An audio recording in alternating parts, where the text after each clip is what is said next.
காத்தோட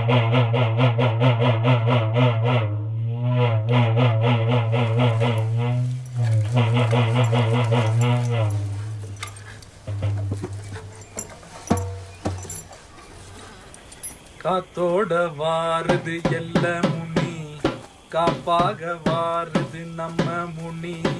காத்தோட வாருது. இது ஏன் இந்த நேரத்துல இந்த கத்துது?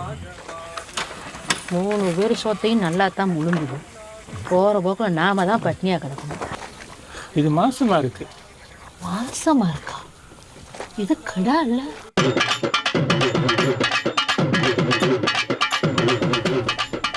இது ஒன்றும் சாதாரண ஆடு இல்லை. கருப்பனுக்கு நேர்ந்து விட்டுருக்கோம். அது இனிமேல் முடியாதுன்னு நினைக்கிறேன். ஏன்னா இவன் இப்போ ஒரு பிள்ளையை சுமக்கிற அம்மா.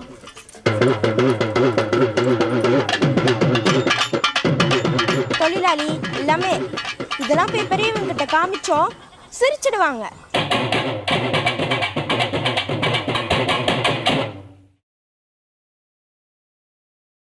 சளிக்காலம் வந்துருச்சு.